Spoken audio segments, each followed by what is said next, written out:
Assalamualaikum warahmatullahi wabarakatuh. Selamat datang di kisah nyata yang terangkai dari tawa dan air mata. Ini adalah cerita tentang centilan Gus Dur yang tak pernah kita sangka akan menjadi kenyataan pahit. Tentang sebuah ramalan cerdas yang kini menjadi cerminan ironi, di mana para wakil rakyat berpesta merayakan kenaikan gaji, sementara di luar sana, rakyat berjuang menahan lapar. Dengarkan, resapi, dan mari kita renungkan bersama.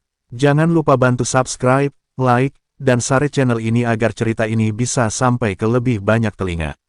Di sebuah warung kopi di pinggir ibu kota, udara terasa gerah, seolah ikut merasakan panasnya hati para pengunjung.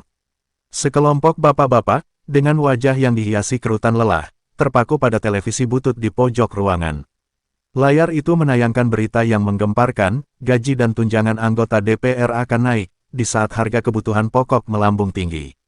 Wajah-wajah ceria para wakil rakyat itu seolah menamparkan kenyataan.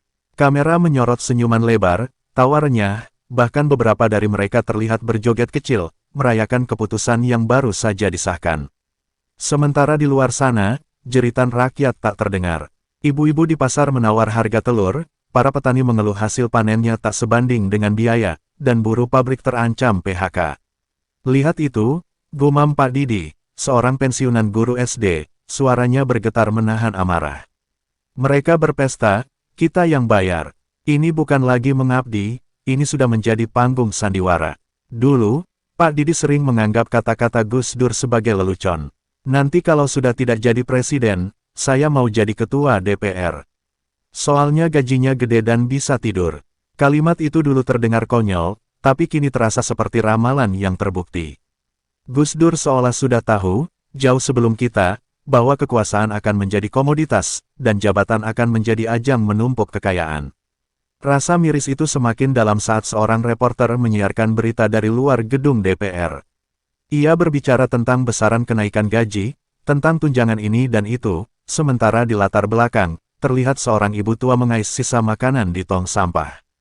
Kontras itu begitu menyakitkan, seolah-olah ada dua dunia yang berbeda, satu yang penuh kemewahan, dan satu lagi yang penuh penderitaan. Di warung kopi itu, kopi tubruk yang tadinya nikmat kini terasa pahit. Asap rokok mengepul, seolah mewakili kabut kekecewaan yang menyelimuti hati para bapak. Mereka bukan lagi membahas politik, melainkan kemanusiaan yang tercerai-berai. Di satu sisi, ada mereka yang kenyang dan tertawa, di sisi lain, ada mereka yang kelaparan dan menangis. Panggung Senayan, yang seharusnya menjadi tempat pengabdian, kini telah berubah menjadi arena pesta, di mana para penari berjoget tanpa peduli pada musik yang mereka mainkan, yaitu melodi pilu dari derita rakyat. Dan di bawah panggung itu, rakyat menyaksikan dengan tatapan kosong, bertanya-tanya, apakah kami benar-benar ada di mata mereka. Di warung kopi yang senyap, keheningan yang menyesakkan menggantikan riuh percakapan. Para bapak, termasuk Pak Didi, hanya bisa menatap nanar layar televisi. Senyum lebar dan tawa riang para anggota dewan terasa begitu menusuk, seolah mereka sedang berjoget di atas penderitaan rakyat. Rasa pahit dari kopi di cangkir Pak Didi bukan lagi karena ampas, melainkan karena kenyataan yang tak terampuni. Adegan itu, di mana wakil rakyat bersukacita merayakan kenaikan gaji dan tunjangan, seolah menegaskan perpecahan antara dua dunia yang berbeda. Di satu dunia, ada kemewahan dan kegembiraan yang tak terhingga, sementara di dunia lain, hanya ada perjuangan dan keputusasaan. Pak Didi teringat pada anaknya, yang harus pulang larut malam setelah bekerja lembur demi upah yang tak seberapa. Ia teringat pada istrinya, yang harus memutar otak agar uang belanja cukup hingga akhir bulan. Di gang sempit yang gelap, Ibu Ida, seorang pedagang gorengan, juga menyaksikan berita itu dari televisi tetangganya. Tangannya yang lelah mengaduk adonan tepung terhenti. Ia melihat para politisi itu dengan tatapan kosong, mencoba memahami mengapa hidup terasa begitu berat bagi dirinya, sementara bagi mereka, semua terlihat begitu mudah. Harga minyak goreng yang melonjak, harga tepung yang tak terjangkau, dan harga-harga lain yang mencekik, semua seolah tak berarti bagi mereka yang duduk di kursi empuk itu. Bagaimana mereka bisa tertawa? Bagaimana mereka bisa berjoget? Gumamnya lirih, air mata menetes di pipinya yang kusam. Joget para politisi itu begitu kontras dengan joget yang dilakukan rakyat. Joget para politisi adalah tarian kemenangan. Sedangkan joget rakyat adalah tarian kesakitan. Ada ibu yang harus berjoget, memutar otak agar dapur tetap mengepul. Ada ayah yang harus berjoget, mencari pinjaman demi biaya sekolah anak. Ini adalah joget yang penuh air mata dan keringat, bukan tawa dan sorak-sorai. Perasaan itu begitu mendalam, bahwa ada sekelompok manusia yang bisa merayakan kenikmatan hidup mereka di saat yang sama ketika manusia lain berjuang untuk bertahan hidup. Sebuah ironi yang begitu kejam dan menyakitkan. Kata-kata Gus Dur, gajinya gede dan bisa tidur, kini terasa seperti peringatan yang diabaikan. Di malam yang semakin larut, keheningan menyelimuti gang-gang sempit dan warung-warung kopi. Para politisi mungkin telah tidur nyenyak, mimpi indah menemani mereka. Sementara rakyat, yang tidak punya pilihan, harus tetap berjoget di atas panggung kehidupan yang keras, dengan air mata yang terus mengalir. Pertunjukan panggung sandiwara itu mungkin telah usai, tetapi drama kehidupan rakyat terus berlanjut. Hari-hari berikutnya, cerita tentang kenaikan gaji dewan menjadi perbincangan pahit di setiap sudut kota. Di sebuah terminal bus yang kumuh, seorang kondektur berseru, "Dulu kita tertawa dengar Gus Dur, sekarang kita yang menangis." Kata-kata itu menggetarkan hati para penumpang, membangkitkan ingatan kolektif tentang seorang sosok humoris yang ternyata seorang visioner. Centilan Gus Dur, yang dulu dianggap enteng, kini menjelma menjadi beban berat. Seolah-olah Gus Dur dengan cermat menanam bibit ramalan, dan hari ini, bibit itu tumbuh menjadi pohon kenyataan yang pahit. Ironi itu terasa amat dalam, bagaimana bisa seorang presiden yang dikenal sederhana dan merakyat memiliki pandangan tajam tentang keserakahan yang akan datang. Bagi Pak Didi dan kawan-kawan, kata-kata Gus Dur bukanlah lagi sekadar humor. Itu adalah peringatan. Peringatan tentang bahaya hilangnya empati, tentang sekelompok orang yang akan lupa pada siapa yang seharusnya mereka wakili. Dalam pandangan mereka, Gus Dur seperti telah memberikan kode rahasia, dan kini, kode itu terpecahkan. Mereka mengingat kembali bagaimana Gus Dur seringkali menertawakan dirinya sendiri, menertawakan kekuasaan yang ia pegang. Seolah-olah ia ingin menunjukkan bahwa jabatan hanyalah sebuah amanah, bukan tahta yang harus disembah. Namun, para penerusnya tampaknya tidak pernah memahami pelajaran itu. Di bawah langit yang mendung, para pedagang di pasar tradisional pun merasakan hal yang sama. Mereka merasakan beban ganda, beratnya harga barang, dan beratnya hati melihat orang-orang yang seharusnya memperjuangkan nasib mereka justru sibuk memperjuangkan isi kantong sendiri. Gus Dur, sang pejuang rakyat, seolah-olah telah tiada, dan jiwanya tidak menular pada para penerusnya. Kini, setiap kali berita tentang fasilitas mewah anggota dewan muncul, bayang-bayang Gus Dur seolah hadir, tersenyum kecut. Ia seperti berbisik, "Sudah kubilang, kan?" Bisikan itu bukan lagi sebuah lelucon, melainkan sebuah tangisan dari masa lalu yang menyakitkan di masa kini. Dengan terbuktinya ramalan itu, rakyat kini merasa lebih terluka. Mereka merasa dikhianati oleh sistem, oleh janji-janji manis yang ternyata hanya ilusi. Centilan Gus Dur, yang dulu menjadi sumber tawa, kini menjadi bukti nyata dari sebuah kegagalan kolektif. Itu bukan lagi sekadar ucapan, melainkan sebuah memorial abadi untuk sebuah harapan yang terkubur. Di sebuah panti jompo yang sederhana, Pak Jaya, mantan aktivis yang kini menghabiskan masa tuanya, hanya bisa menggelengkan kepala saat mendengar kabar di radio. Rambutnya yang memutih dan tangannya yang keriput menyimpan cerita panjang tentang perjuangan masa lalu.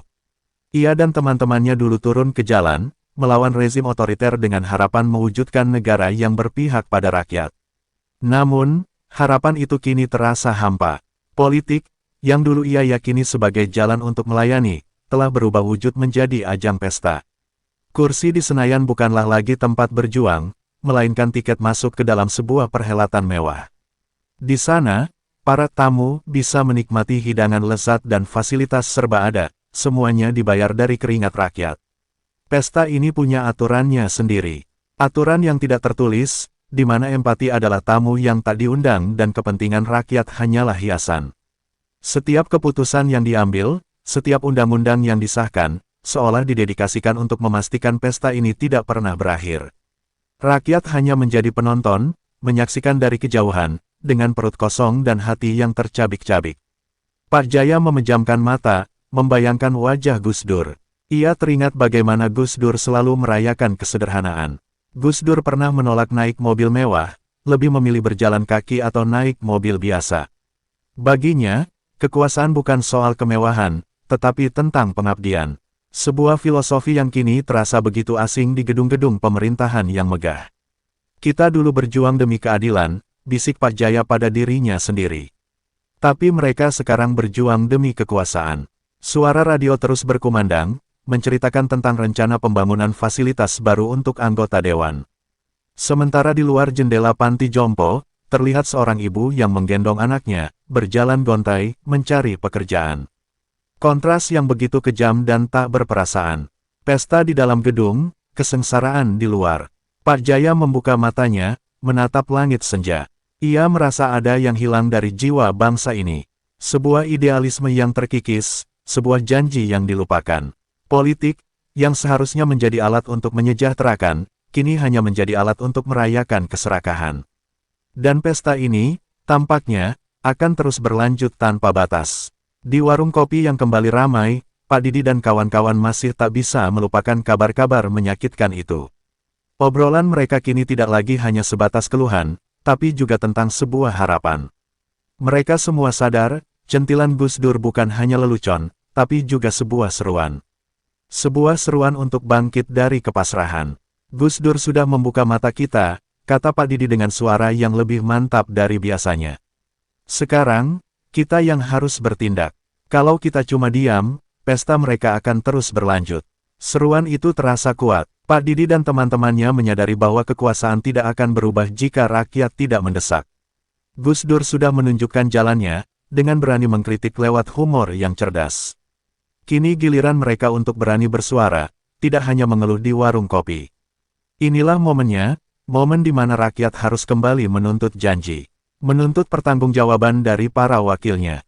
Karena politik seharusnya bukan tentang siapa yang paling kaya, melainkan siapa yang paling peduli. Bukan tentang siapa yang bisa berjoget paling meriah, tapi siapa yang bisa bekerja paling keras. Mereka memutuskan untuk tidak lagi hanya menjadi penonton pasif. Mereka akan menyuarakan kegelisahan ini kemanapun, dari mulut ke mulut, dari media sosial ke komunitas. Mereka akan menyadarkan orang-orang bahwa suara mereka, sekecil apapun, memiliki kekuatan untuk menghentikan pesta yang tidak adil. Tentu saja, perjalanan ini tidak akan mudah. Mereka akan dicap sebagai pembuat onar, diacuhkan, bahkan mungkin ditertawakan. Tapi Pak Didi tahu, perjuangan ini sepadan. Ini bukan hanya untuk mereka, tapi untuk anak cucu. Untuk memastikan bahwa generasi mendatang tidak lagi melihat politik sebagai ajang pesta, melainkan sebagai ladang pengabdian. Panggilan Gus Dur telah bergema, dan kini, ia menemukan pendengarnya. Di bawah langit yang sama, di antara tumpukan masalah yang tak kunjung usai, sebuah api kecil harapan mulai menyala. Harapan bahwa kelak, joget yang mereka saksikan bukanlah joget para politisi, melainkan joget kebahagiaan rakyat yang sudah sejahtera. Di antara kerumunan warga yang berkumpul di balai desa, Pak Didi berdiri di depan, suaranya menggelegar. Tangannya mengepal, matanya menyorotkan keberanian yang dulu tak pernah ia miliki. Ia tidak hanya bercerita tentang kenaikan gaji, tapi juga tentang warisan abadi Gus Dur. Gus Dur, yang bagi banyak orang hanyalah sosok humoris, kini menjadi simbol perlawanan. Kita sudah terlalu lama pasrah, seru Pak Didi. Kita sudah terlalu lama hanya mengeluh di warung kopi. Gus Dur tidak mengajarkan kita untuk diam. Ia mengajarkan kita untuk berani bicara, dengan cara kita sendiri. Mata Pak Didi menelusuri wajah-wajah yang hadir. Wajah para petani yang kusam, wajah para ibu yang lelah, dan wajah para pemuda yang kehilangan harapan. Mereka semua adalah saksi hidup dari sebuah ironi yang begitu kejam. Sebuah negara yang kaya akan sumber daya, namun rakyatnya hidup dalam kesulitan. Dan di tengah semua itu, mereka yang berjanji untuk melayani justru sibuk berpesta. Kini, setiap kali mereka mendengar berita tentang fasilitas mewah anggota dewan, bukan lagi rasa marah yang dominan, melainkan sebuah tekad. Tekad untuk tidak membiarkan hal itu terulang. Mereka memahami bahwa centilan Gus Dur bukanlah sekadar humor, melainkan sebuah peringatan, sebuah cerminan, dan sebuah panggilan. Gus Dur telah meninggalkan jejaknya, bukan dalam bentuk gedung-gedung megah atau patung-patung perunggu, melainkan dalam bentuk kesadaran. Kesadaran bahwa politik seharusnya tentang empati, bukan kekuasaan. Bahwa pemimpin yang baik adalah mereka yang mau mendengarkan, bukan mereka yang hanya bisa menari. Pak Didi menutup pidatonya dengan sebuah janji. Mulai sekarang, Kita adalah penjaga warisan Gus Dur. Kita akan terus berjuang, bukan untuk diri sendiri, tapi untuk keadilan. Untuk memastikan bahwa kelak, tidak akan ada lagi panggung sandiwara di Senayan, dan tidak ada lagi air mata di sudut-sudut jalan. Malam itu, di bawah rembulan yang sinarnya terasa lembut, sebuah gerakan kecil mulai tumbuh. Gerakan yang lahir dari kejengkelan, yang dipupuk oleh harapan, dan yang digerakkan oleh semangat seorang tokoh yang, bahkan setelah tiada, masih mampu menginspirasi. Centilan Gus Dur mungkin telah menjadi kenyataan, tetapi perjuangan untuk mengubahnya baru saja dimulai.